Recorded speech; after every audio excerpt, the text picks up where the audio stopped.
Bonjour à tous, nouvelle semaine et quatrième semaine pour nous et quatrième semaine de sélection des jeux. Donc 6 nouveaux jeux, comme d'habitude, je vous rappelle, vous venez les récupérer le vendredi 17h à 18h30. De préférence, vaut mieux les réserver par mail ou par SMS. Et vous pouvez les emprunter pour une semaine ou 2 semaines en les restituant le mercredi après-midi jusqu'à 18h30. Donc très rapidement, je vais vous présenter ces 6 jeux. Je vais commencer par celui-là, petite boîte. Jeu très sympa qui s'appelle The Mind. Jeu où on est en équipe et le but c'est de mettre les nombres dans l'ordre croissant. Alors c'est pas si simple que ça parce qu'on n'a pas le droit de se parler et donc on va devoir essayer de communiquer en esprit et peut-être atteindre le niveau 12 de ce jeu qui est le niveau télépathique pour vous dire à quel point il faut être fort. Bon voilà, c'est des parties très très rapides et qui sont très sympas, même si c'est pas évident d'arriver à des niveaux supérieurs. Il y a des petites aides pour vous aider à l'intérieur pour espérer gagner le niveau 12. Donc voilà pour le premier jeu. Deuxième jeu qui s'appelle les trésors de Cibola, où vous allez rentrer dans un temple avec des explorateurs. Là vous êtes en confrontation et donc vous allez devoir placer vos explorateurs dans différentes pièces pour espérer récupérer le maximum de trésors. Et selon les types de trésors, il va falloir mettre plus ou moins d'explorateurs. Voilà, c'est un jeu de stratégie qui n'est pas très long, qui dure une vingtaine de minutes, qui se joue de 2 à 4 joueurs, qui est accessible assez rapidement. Et qui est très très sympa. Moi j'aime bien et c'est même pour les plus jeunes à partir de 8 ans. Donc j'ai les trésors de Cibola où il va falloir récupérer un maximum de trésors en plaçant bien et de manière stratégique ces explorateurs. Autre jeu rapide qui s'appelle Imagine. C'est un jeu où il faut faire deviner des mots, des expressions avec des petites cartes plastifiées qu'il faut superposer en fait. Donc vous voyez peut-être sur la boîte déjà, mais là je crois que c'est la statue de la liberté qui est exprimée, et où on voit donc qu'ils ont fait l'eau, le socle, une personne qui fait la statue avec le feu et le livre. Donc voilà, il y a plein de mots différents, c'est des parties très rapides, le but étant de faire parler un peu son imagination pour faire découvrir des mots, ou des expressions encore une fois.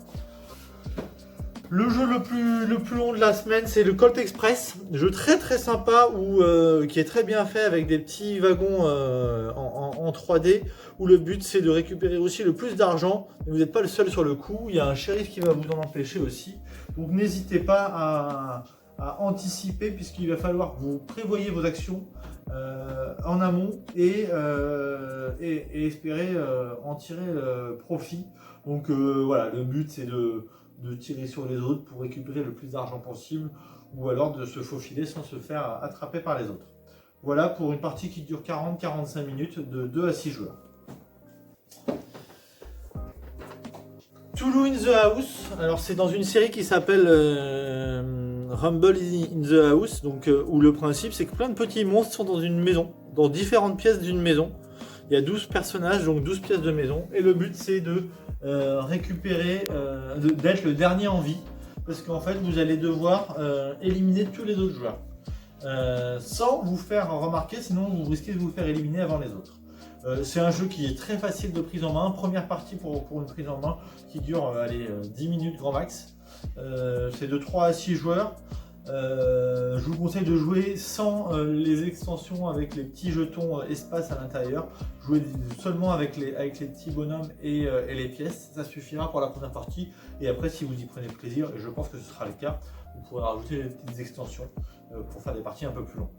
Donc voilà, Toulouse in the House, prise en main très très facile avec des personnages très marrants.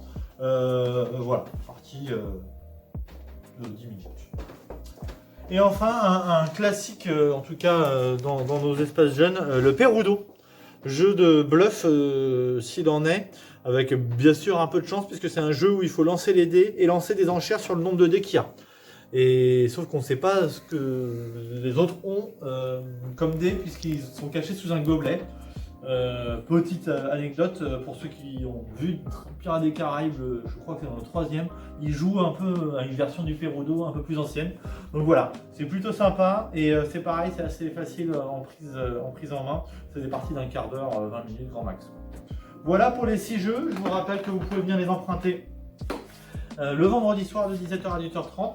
N'hésitez pas à les réserver et que si d'autres jeux de la sélection, des sélections précédentes ou de la structure vous intéressent, n'hésitez pas à nous les réserver.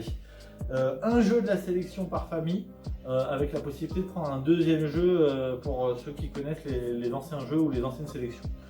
Voilà, je vous souhaite une bonne journée et à la semaine prochaine.